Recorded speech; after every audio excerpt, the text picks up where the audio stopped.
Good afternoon, everybody. Welcome back to another episode of Biking and Blabbing. I'm Cycling Mike, and I'm wearing a helmet today for a couple of reasons. One of them is because I'm going to continue this ride after I get done with the video, and another one is I want to show good representation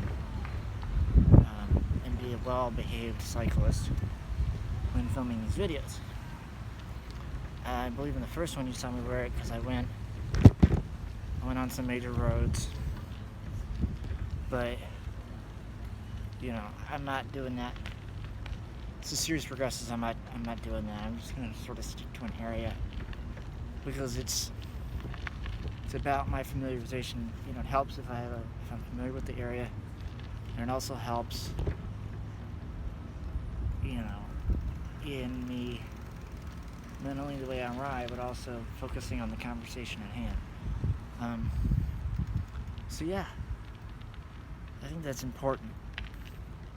And I'm sorry that I posted those videos before without me wearing a helmet. Thankfully nothing happened to me. But, I don't want the videos before to be any kind of reflection that you shouldn't ride your bike without a helmet or anything of that nature. So please keep that in mind and ride safely. But I guess I'll start today out with as far as topics go, I want to talk about something I watched on Tuesday that premiered Saturday night, which was David Byrne's American Utopia. I happened to see this show back in 2018, and it was an amazing show then. And permanent performance, or the permanent space for the show on Broadway right now, is like the lights are more amazing than they were for the touring version. So I highly recommend you watch this because I don't really care if you're not a Talking Heads fan. I don't really care. Don't look at it as pop, don't think about it as a pop music thing or as a musical, or just look at it for what it is because it's so unique. It's performance art. And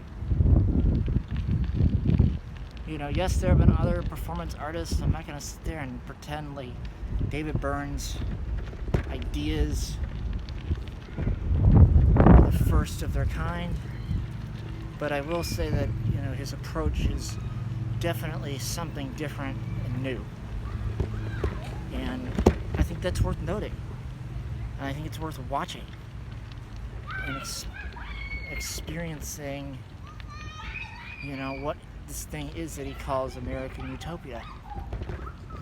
And it's interesting because the show that I watch, you go see a Broadway play, The only things that are different, things that might be different about the Broadway play are all things like, the cast might be different.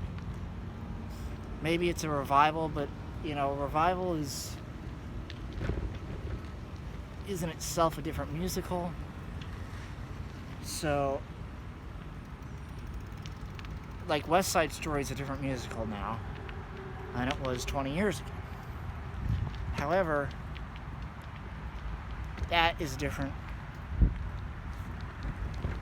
production.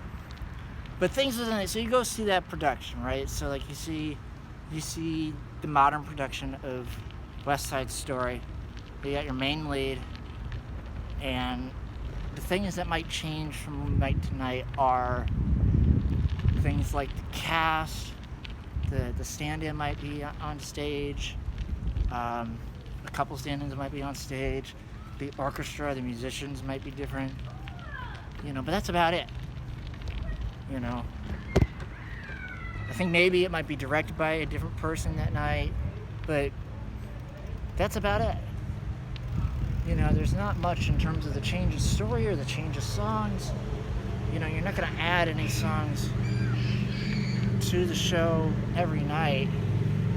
But with American Utopia, there's songs that are added. There's songs that always stay the same, like the opening to Great will always be the show.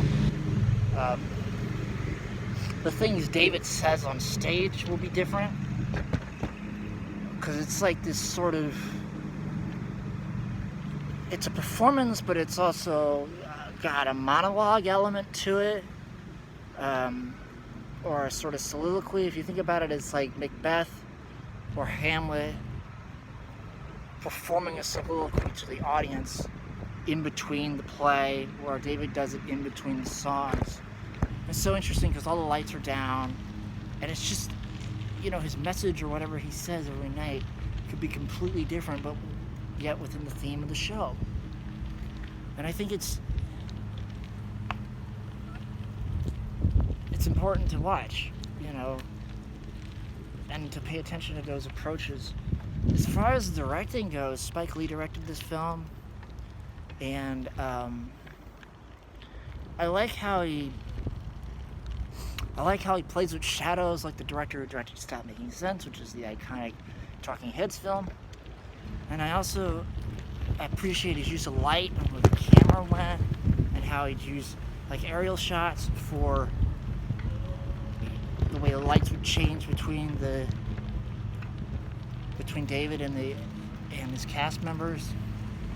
I also appreciate, like, they did the Toes song, and he runs the camera across everyone's feet, so you look at the fact that they're barefooted.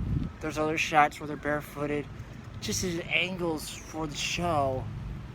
And then he does something really interesting that I really like, which is he shows the way David leaves the performance and the way the rest of the cast members leave, which is by bicycle, which I thought was so inspiring, because it's like, yes, somebody else is using a form of cycling as transportation, who is a name. He's David Byrne.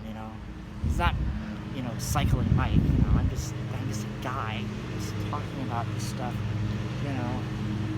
Or he's not some world cyclist. He's using it primarily, as a mode of transportation, and I love that because it's so unique. Of course, our reasons for using this as a mode of transportation are completely different. Well, maybe not completely, but I think the environment is at the forefront when he thinks about writing, when he thinks about cycling to the gig every night. Whereas with me, it's for a mode of transportation, because I don't have a car. So it's much more of a necessity for a mode of transportation. Yes, I realize what GCN says about that, and I'm just going to ignore that for now. Hopefully I don't get, too sweaty while out, if I had to go buy somebody a pair of earrings or something. I don't mean to take a shot. Just stating my opinion. But I think one of the things I think that HBO should do, of course they say this when we're in the middle of COVID, is do more special events like this. More performance type things. But it's got to be unique. It's got to be like Innocence and Experience U2's thing was great. It kind of killed HBO's live stream attempt because of the Paris shooting, which I was really kind of pissed about, because I was like, just because the Paris shooting happened doesn't mean your live stream of the performance and of other performances cannot happen. I don't know why they just let that dream crush, because this whole idea of we're gonna have live stream performances besides the movies that we've put on Saturday nights, or in between those Saturday night films, and the whole thing is just like completely gone. They don't use that anymore. Now it's a special event. It's not something like, okay, here's this week's show from XYZ. And Innocence and Experience came out a bit ago, so it's not like it's not like they can use COVID as an excuse. I mean, I guess they can now, but I want them to bring it back. I want them to really choose different things. Maybe have it be like Us and City Limits, where you do different venues. You make a show out of it or something. It's just, it seems like HBO wants to have a stake in the business of filming music shows, but it has made no attempt, or at least not that good of an attempt, to do so. And I mean, they could have a music performance show every week. Of course, they'd have to pick a venue, and I mean, you could do it like the HBO sessions, or like, I'm sure, just things like that, where you don't have to make it, you don't have to be a music network to make a music series. It's BS, I mean, NBC is not a music network, and they have talk shows and musicians every night. They have a music guest on SNL. SNL is not a music, at the core of it, it's not a music show. It's a comedy show. But they choose to put musicians on the show and give them 2 songs or more, depending on the musician and depending on the structure of the episode. So, just have to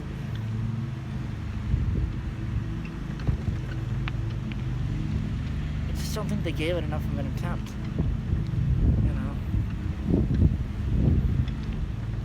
Yeah, you can sit there and look at things like Us and City Limits and go, well, why would we need another music show when we have Us and City Limits? Us and City Limits, as much as I love them as a show, there's different approaches to how you can do it, and how do I explain this? There's certain acts they can't get for capacity reasons. There's also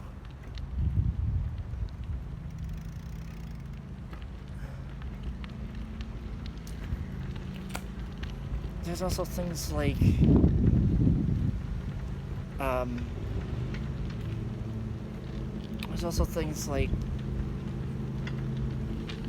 the types of music they get. They don't do that much hip hop. They don't book that much pop. Everything has there's quite a bit of an underground element to what they do. They will kick off a season with a big name, but it's very much for underground artists, and that's fine. But if I think there should be just like this up and down, boom, boom, boom, boom, boom, boom, boom, week to week, underground versus, huge. I think they should go from like, here's Elton John at Madison Square Garden, and then the next week you have something like, here's Asleep at the Wheel from a place in Texas. Like, the audience is completely different, and the size is completely different, and the genre is completely different. And so the whole thing, granted, there's a lot of licensing that goes into that, and filming the show and the venue, and it's a very complex idea. I guess the way to do it would be to have like a venue where you have multiple rooms, but you have one room that is a Madison Square Garden size. You can book that kind of a show. And then the rest of the rooms are all for smaller concert spaces, like, things like Asleep at the Wheel. So, I think bands like Asleep at the Wheel, artists. Why did I say things? I don't know. But yeah, it's just, that's what I just wish they would have given this turned into a review of HBO and a review of David Byrne, and then into a review of HBO, which is fine. But I wish they would have just given what they did with U2 a better shot and tried somebody else afterwards and said, okay, now we're going to do a Springsteen show. Or now you got Apple TV Plus doing that Bruce Springsteen documentary series, which I will say, if Apple makes an effort and cuts out a slice of the pie, and their slice of the pie is that they have the best music documentaries, or best sort of features around musicians, and it's as good as Netflix is a joke, then I could subscribe to something like that. But right now, they have the Springsteen thing, but that doesn't mean it's going to continue, And so, right now, they have nothing that I would want to watch. And also, let me just point out about Apple, you guys are a bunch of greedy motherfuckers, because none of the other platforms with any sort of licensing, not CBS All Access, Discovery doesn't count, Picard doesn't count. Those are their shows. Not CBS All Access, not Disney Plus, not BritBox, not HBO Max, none of, I don't know if they, well, no, let's take out BritBox. BritBox is its own thing. But none of the other streaming platforms that took out licenses for other shows so they could build their platform decided to have that show removed from cable television. That is a dick move on Apple TV Plus's behalf. I mean, HBO, freaking, Disney could have done it. I think Disney could have done it, and I think they would have still been able to survive. And I was really worried when Disney Plus came out. I'm like, shit, we're never gonna have, there goes, we're gonna go back to the crappy Disney Channel shows, but there goes all the Disney Channel movies on Freeform, there goes all the Avengers movies on TNT and TBS, and I just thought, bye-bye, bye-bye all the Star Wars movies, bye-bye everything I like that is Disney oriented that is on cable TV, because Disney Plus is now a thing. And that's not what they did. And they're smart, because they know they still make ad revenue off that stuff. And there's also a bit of consideration in it for them, and I really appreciate that. So whoever says, whoever doesn't like Disney for whatever reason, they could have absolutely done that. They had the opportunity to do that and chose not to. But stupid Apple TV Plus decided, we're going to take all the Peanut stuff off of TV because we have the new Peanut series. It's like, yeah, okay, fine, be greedy. That's such a brutal move, because you need, who the hell wants to license to you now that you do that? If you need another show to get your shit on the, if you need another show to get your platform off the ground, let's say for whatever reason they decide to license out an NBC show. Now they wouldn't do that, because NBC has Peacock. But, no, that's not good. Let's say, what do they do? Just something. Maybe they get the contract to, Keeping Up with the Kardashians. Let's just use a ridiculous example. God, who cares if they did? It doesn't matter. Keeping Up with the Kardashians is stupid. But if they got the contract to Keeping Up with the Kardashians, right? They got it from E! They licensed it out. They said, okay, E! we want to really build our platform, so we're going to use Keeping Up with the Kardashians to build our platform. So they do that. So now, because of what they did with the Peanuts thing, their next move would be to take all the Keeping Up with the Kardashians episodes off of E! Which would piss off all the really die-hard fans, of that show. I am not one of those. I'm just using that show as an example. I don't know why I chose such a ridiculous show, but I did. That's just such a... They gave you the licensing to build the platform, and now you're removing it from the TV. You're just going to lose subscribers that way. I am still of the opinion that even though streaming services are king right now, I'm still of the opinion one of two things is going to happen. Either, or maybe three things. But the third one, I'm like 5% believe that'll happen. Thing number one is streaming services and TVs will coexist forever and ever and ever and ever and ever and ever and ever until the end of time. Thing number two, streaming services will expire and TVs will be king again. Like, they'll lose money, they'll fizzle out, whatever, because it'll be too competitive, which is what I think it's actually going to become. I think it's going to be super competitive, in the years to come, because everybody and their brother wants to get into the streaming game. Thing number three, which this is the thing that I think is the least likely, TVs, ooh, that was close. TVs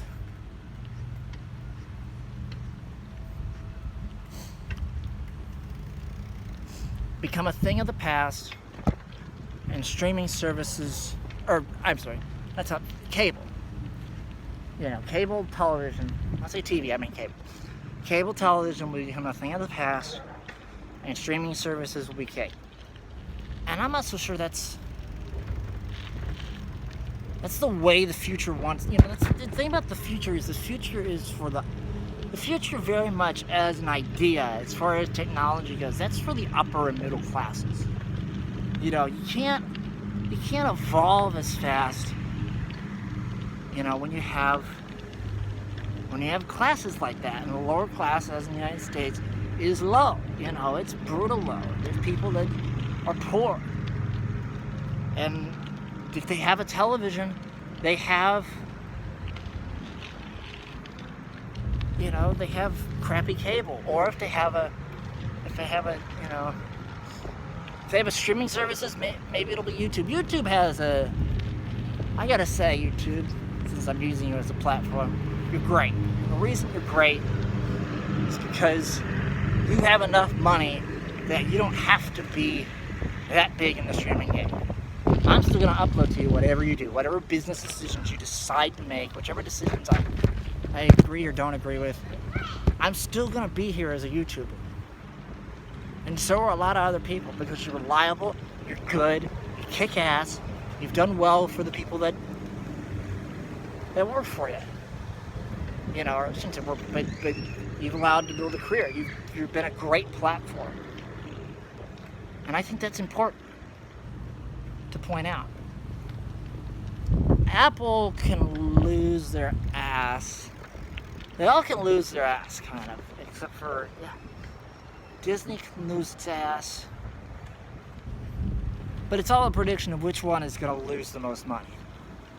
And right now I think HBO Max is going to be I think, possibly the first wash. Either that or Apple TV Plus, because, what do they got? They got that really cool looking science fiction show that's coming out. See, I like giving them shit, and I'm like, oh, they have this killer TV show. I think it's, Raised by Wolves is coming out to HBO Max. But, that show is, that platform is expensive. And, I'll just wait for it to come to regular HBO, or, if HBO Max goes down the tubes, they're just going to take all the HBO Max shows and put them on HBO. Which is fine with me. I don't care. I have HBO, So, I got on this topic though because if you don't remember or haven't heard, Apple TV Plus, since they had a licensing to the Peanuts show, to the Snoopy show, they're now removing all Peanuts specials from cable TV. So there's no more Great Pumpkin. There's There's no more Merry Christmas Charlie Brown, or Charlie Brown Christmas, I mean. No more Valentine's Day stuff. No more Thanksgiving special. Granted, we've all seen them like a million fucking times, but for a lot of people, myself included, it's a traditional thing to get around the TV and watch The Great Pumpkin or watch a Charlie Brown Christmas. That's a part of our holiday season. And they're so they freaking pull it in COVID too. That's like the most brutal move. It's like, people are having a bad year. Their holidays are gonna be, not gonna be the same. They're trick-or-treating for Halloween, but let's do the most dick thing we possibly can and ruin them even more by not letting the Peanuts cartoons on TV anymore. I don't know if this is I don't know if they're gonna change their minds before Christmas or Thanksgiving, but they should, because there's a lot of people that are gonna be like, I'm sure there's already a lot of people, not just myself, that are just gonna be like, F you, Apple. Why would you do something like that?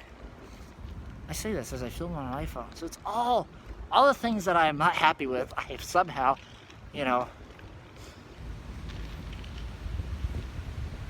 have something of theirs. I complain about HBO Max, I watch HBO. I complain about Apple TV Plus, I'm filming on an iPhone.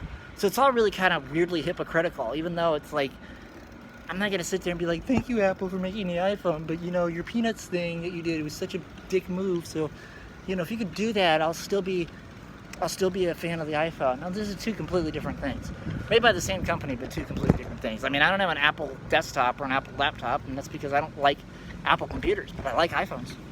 But I mean, that's a completely different other story, because that's a to each his own thing versus this is just mean because no other streaming service has done this before. Just being greedy. What, you really think you're going to get that many subscribers because you took away the Great Pumpkin? No.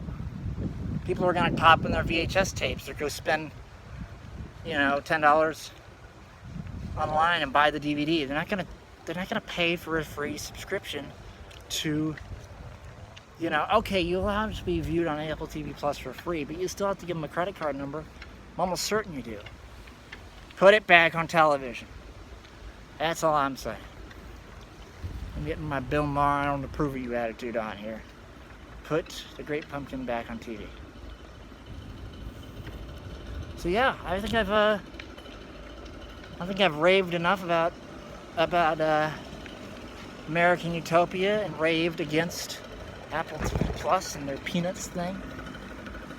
I can't actually remember the last time I watched The Great Pumpkin or a Charlie Brown Christmas. I remember a few years ago I watched a special, because it was one of the nights they either aired a Charlie Brown Christmas or The Great Pumpkin, and they had there's an episode or a movie where Charlie Brown competes in a spelling bee.